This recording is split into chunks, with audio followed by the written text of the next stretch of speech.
Welcome to Gray Overload, and tech outlets have been reporting on Mercury Research's numbers of the overall CPU market share. So let's take a quick look at AMD's market share kind of year over year.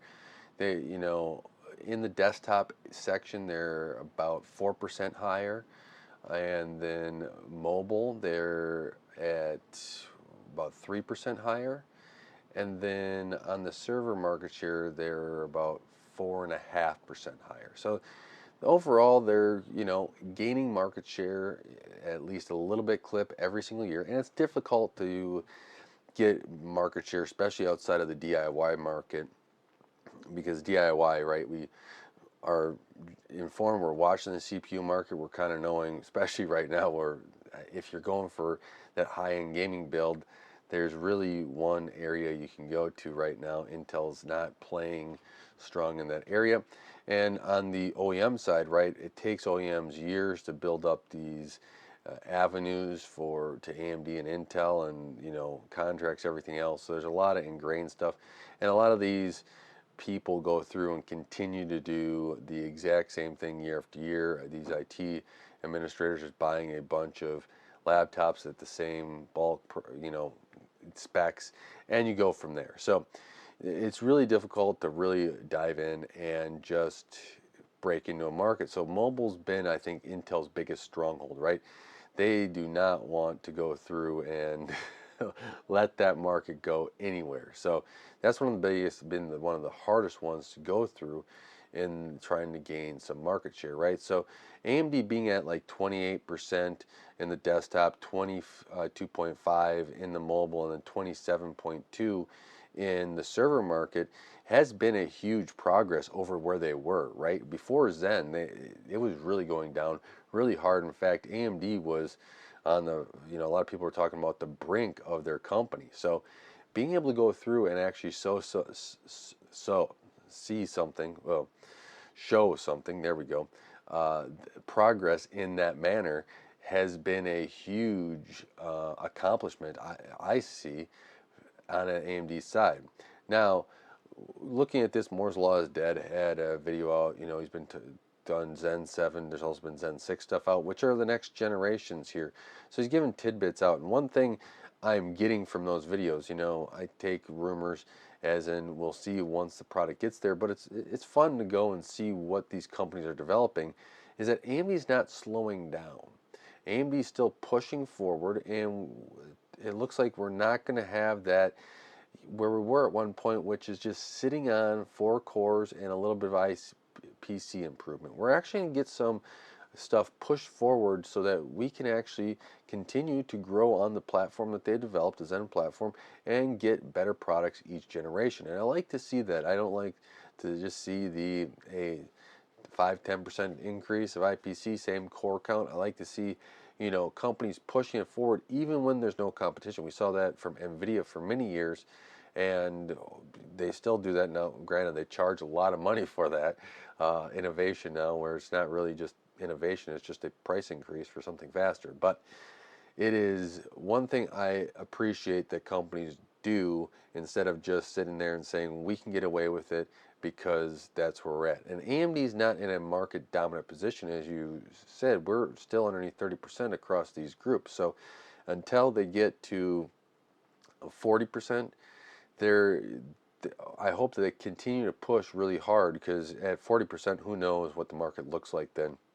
We might have new entries into CPUs, especially ARM could be making more headway, and that could be a determining factor of where these companies are maybe going towards, or maybe even AMD has an AMD CPU that helps them gain market share faster. So there's a lot there, a lot of markets to break into for AMD and get that ironed out, and a commitment to these products. Because now their mobile processors are very, very good, especially the last couple generations. Something you have to consider if you're in that mobile platform. And OEMs are still getting that all rolled out, and still making a commitment to getting better support. For the longest time, right, it was, if you wanted a laptop basically and wanted a good one, you had to get Intel if you wanted all the highest specs instead of AMD, because no company was really putting that in. And now we're seeing more of a split between that. I'd say 45, 55, 40, 60 split depending upon exactly the manufacturer. And so it's worse in some areas, better in others. And handhelds are mostly dominated by AMD mobile chips now. So you're starting to see some of that being all put together here. And hopefully, as AMD continues to push that, it does push their market share up, and they keep delivering good products that people want to buy and are competitive and everything else, right? If AMD turns around and puts out a very bad product, why are we paying attention to it, right? That's where they would lose ground. But I like to see this because then, if companies are competitive and they're competitive against each other, at least then money being poured into one company or another company is doing good to get that development back into a new product, and then hopefully better the consumers. And hopefully as well, the one benefit as a consumer is prices are then competitive. Right now we have the 9800 X3D as the one of the best, if the best gaming processor on the market. You got the 9950 X3D, 9900 X3D, right? These X3D chips do a great job. And if I'm, building a system or recommending a system for somebody that wants to build a new gaming rig, it's going to be, and they want the best processor. It's a 9800 X3D right now. And that's what is being thrown out there. And AMD's having a hard time keeping it in stock, which comes to the main thing is how much can AMD grow market share year to year when they only have so much silicon from TSMC reserved for them.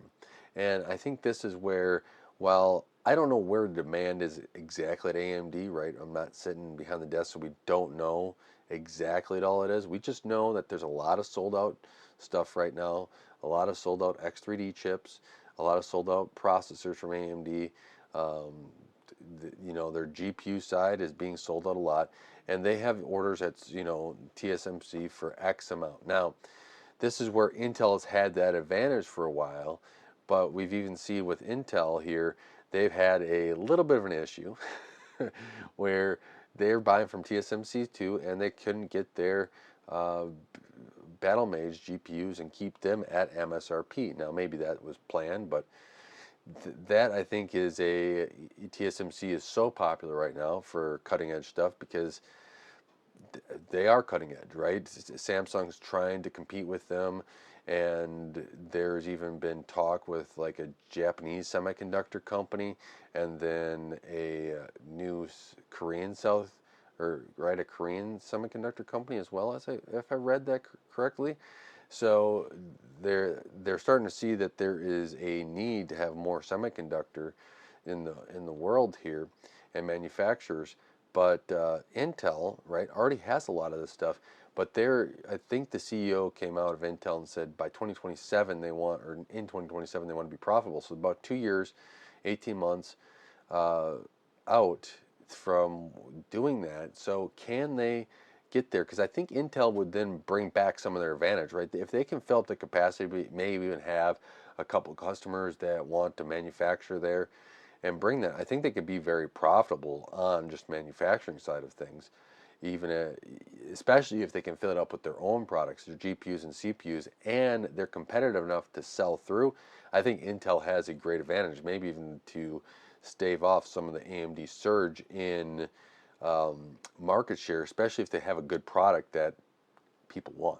So there is that aspect of this too that I'm thinking about. That hey, maybe if you go through here and you kind of go through and put this out there, you'd be at a really good aspect of this, and people would, you'd help grow your market share, help get you back into profitability, help you getting back on a stable ground until where it's a lot shaky right now. But if AMD can get enough orders in and satisfy the customer need and especially if this customer need keeps increasing, they got a good mobile platform, good server platform, and a good desktop platform. All three seem to be doing well. They have longevity, especially in the motherboards on the desktop side. So you plop that AM5 motherboard in, the AM4 one, right? They have good support in there. A lot of customer-friendly things that helps you when somebody finally upgrades their computer. What we're talking about here, what are some of the things that you're looking for? Something that maybe you could drop in a newer CPU in a couple years. I see a lot more people upgrading their CPU, so that is a huge benefit there. And when Intel has, I've seen it, their price cuts in the Ultra 7 265K when announced, including a game or something now. And while that it dropped by $100, made it more competitive, that next generation is rumored to have a new motherboard again, and that's not something that people are looking forward to and wanting to always jump through and buy a new motherboard. While it does help the motherboard manufacturers out, I think what also helps the motherboard manufacturers out is the longevity, because then people look back at it. I had great success with that motherboard. I'm going to get another one when it's time to upgrade. Or when people recommend, hey, a new build, they're recommending some of the same hardware that they've already used and had great success with. So overall with the market share, I like the direction it's going. Yeah, it's a slow moving object. It is not fast at any means, and it probably takes a lot just to get up to another percentage point, a lot more CPUs every quarter. And AMD's got to be, as they grow this, they have to be scheduling in more and more, capacity at TSMC's. And TSMC, right, the silicon isn't instant, right? You just can't snap your fingers and you got more of it. So that side of it, and then if you're having all that capacity, I believe at someplace I read that TSMC was at like 105% running at 105%. So they were capacity, or I can't remember how they exactly worded, but over 100% that they're running at. Well, then you got, TSMC still needs to bring more fabs online. Of course, you got newer advanced nodes. You got everyone wanting this, and so if Intel can bring some of that in house, maybe it might give more to AMD and Nvidia to build. But where AI is at and everything else, it is getting crazy at how much capacity is needed, and trying to schedule all this and grow it, I think, has been a little difficult for AMD. But hopefully, it's a good difficult problem, right? It's a problem that you want to have. So if AMD can kind of iron this out and get it going in the right direction, maybe, just maybe, they will have a production continue and the market share continue to increase year after year, so that we have a competitive marketplace where there's not just one majority player with 70, 80, 90% of the market, where it's more of a split market share, if that's whether it's multiple players or just two. We can see that and then be able for them to deliver products that benefit the consumer, because in the end, I want us to be able to have better products every year at good prices.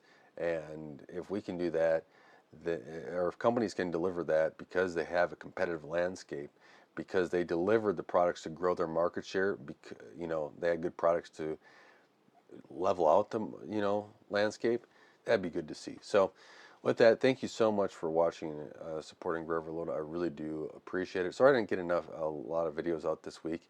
I got to still figure out OBS. It just decides to continue to crash over and over again. Nothing's changed with the computer besides OBS. So, well, I take that back. There was a Windows update.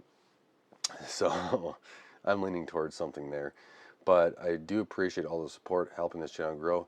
Thank you so much. Don't forget to like, share, subscribe, watch a number of videos, as that really does help out the channel. Until next time, God bless.